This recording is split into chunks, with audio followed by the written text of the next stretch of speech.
क्या आप जानते हैं चाइना को मार्शल आर्ट सिखाने वाला कोई भारतीय था? बोधि धर्मा। साउथ इंडिया के पल्लव एम्पायर के राजा के तीसरे बेटे बोधि ने बुद्धिज्म का रास्ता चुना और अपने पिता के आदेश का पालन करते हुए निकल पड़े बोधि धर्मा चाइना की तरफ। 527 एडी में जब बोधि चाइना पहुंचे तब चीनी एक महामारी से जूझ रहे थे। बोधि ने अपने आयुर्वेद के ज्ञान से ये बीमारी खत्म कर दी। चीनियों को बोधि केवल आयुर्वेद गुरु लगते थे, लेकिन जब गांव को लुटेरों से बचाने की बात आई तब बोधि ने बताया कि वो कितने बड़े मार्शल आर्ट्स के योद्धा हैं। बोधि ने मशहूर शाओलिन टेम्पल में कुंफू मार्शल आर्ट से लेके ऐसी कई स्किल सिखाई। बोधि का अंत जहर खाने से हुआ। खाने में जहर मिलाने की बात जानते हुए भी बोधि ने उस खाने को खाया, क्योंकि चीनी चाहते थे कि बोधि का शरीर हमेशा चाइना में रहे। और आज भी चाइना में बोधि धर्मा को पूजा जाता है। और चले गए, बढ़ते बढ़ते वो चीन तक चले गए। जब वो वहां पहुंचे तो ये खबर फैल गई कि बुद्ध के शिष्य या ऐसे कोई जो इस मार्ग में गहरे डूबे हुए हैं इस तरफ आ रहे हैं। तो वहां के शासक वू, जिनकी ये जीवन भर की चाह थी, जिन्होंने मेडिटेशन हॉल्स बनवाए, बगीचे, सब कुछ तैयार, सारे बौद्ध शास्त्रों का वहां की भाषा में अनुवाद करवाया, एक गुरु के आने के लिए सब कुछ तैयार रखा। अब जब वो आए तब तक वो 72 साल से ज्यादा के हो चुके थे। वो बोधि धर्म के स्वागत के लिए अपने साम्राज्य की सीमा तक आए। बोधि धर्म इससे प्रभावित नहीं हुए, इस भव्य स्वागत से इंप्रेस नहीं हुए, पर उन्होंने स्वागत स्वीकार किया और बैठ गए। और जैसे ही वो दोनों बैठे, वो बोले, क्या मैं आपसे एक प्रश्न पूछ सकता हूं? बोधि धर्म बोले, हां बेशक, पूछिए। तो उन्होंने पूछा, मैंने इतने सारे मेडिटेशन हॉल्स बनवाए, इतने सारे बगीचे तैयार किए, इतने सारे अनुवाद, ये सब कुछ मैंने दुनिया के इस हिस्से में बुद्ध के संदेश के प्रसार के लिए किया है। क्या मुझे निब्बाना मिलेगा? निब्बाना मतलब निर्वाण या मुक्ति या आत्मज्ञान।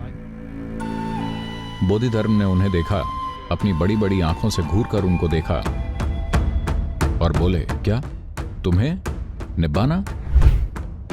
तुम घोर नर्क में जलोगे।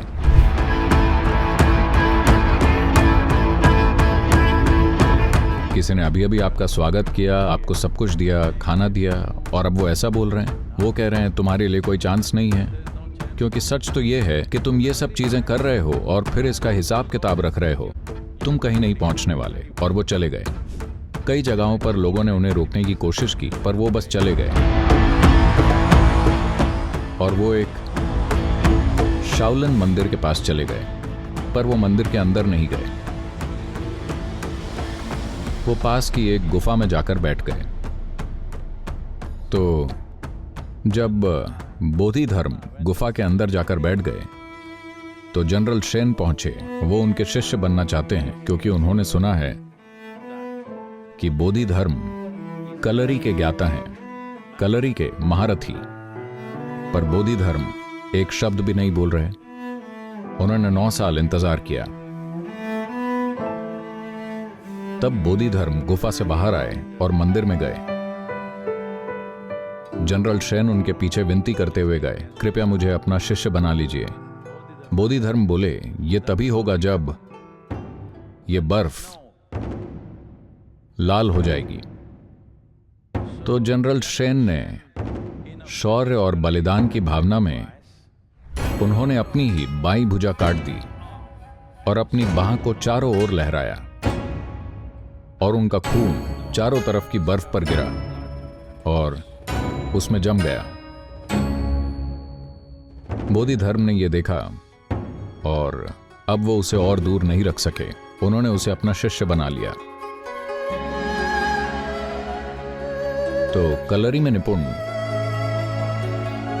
जनरल शेन, जो अपने आप में एक गुरु बने, और वहां से आया जो अब प्रसिद्ध है, एक हाथ से नमस्ते। आज भी इसे किया जाता है। ये जनरल शेन से आया, जिनका एक ही हाथ था। वो अपना नमस्ते ऐसे करते थे।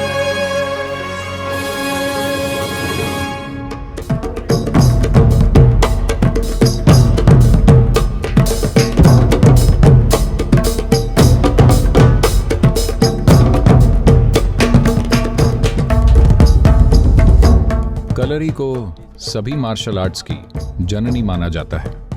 कलरी को अगस्त्य मुनि ने बनाया एक कला के रूप में, ताकि योगी और साधक जंगली जानवरों से अपनी रक्षा कर सके। Like 7-8 years old, and at that age I had decided that I want to study Shaolin Kung Fu in Shaolin Temple, and I want to bring this art back to India.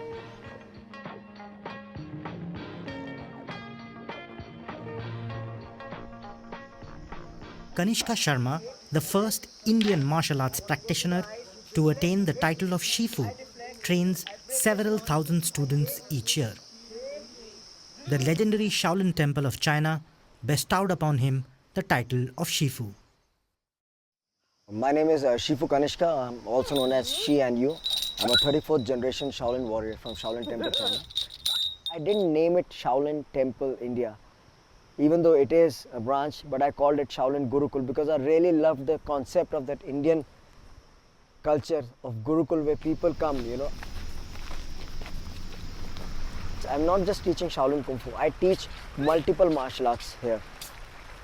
People who want to learn combat and stuff, so I teach them my own system, Shifu Kanishka Combatives or Pikiri Tertia Kali, Jeet Kundo. After training at the Shaolin Temple in the Henan province, Shifu Kanishka has set up this one-of-a-kind facility spread over 20,000 square feet. It hosts students for short-term residential programs from all over the country, and the master runs a tight ship replicating his experience in China. 7 they start training, 8:30 they finish. Then the breakfast is served to them. After breakfast they rest, 11 they start training, they finish around 12:45, 1. They have their lunch by 1:30 and then they rest. They start training again at around 4:15. They finish it at 6:30, 6:45, 7:30 dinner is served. So it's around 5 to 6 hours of training. Each and every individual is supposed to do their own work. They mop their dorms, you have to wash your own plates. When I wanted the land, I had decided that there won't be any easy access to car. I didn't want people to open the car and just go, hey, that's the Gurukul. It's like going to the gym. Like when I went to Shaolin Temple, I had to walk. From training Indian film actors to special forces in the army, Shifu Kanishka is living his dream. A master of 7 different martial art forms, he has now come up with his own proprietary system called the Shifu Kanishka Combatives, designed specifically for street safety. It took me around 27 years of martial arts training to create my own system. So I took these 7 martial arts and took the best techniques, like a distilled version of these 7 systems together. So it is called Edge and Impact Weapon Survival Combat. So my system takes a person 3 years to become an expert. It has 5 levels. Kanishka Sharma wants to break the clutter and provide authentic martial arts training across India. His goal is to create centers like this one across India with a specific focus on imparting traditional Oriental martial arts knowledge rather than just operating a commercial venture. I feel good when my knowledge gets over because then I go back and train again to refill myself. So I want to give them the best because I will be known in the legacy by my students. When my student does something good, people will ask me, hey, who trained you? I say, oh, Shifu's student. My name goes up.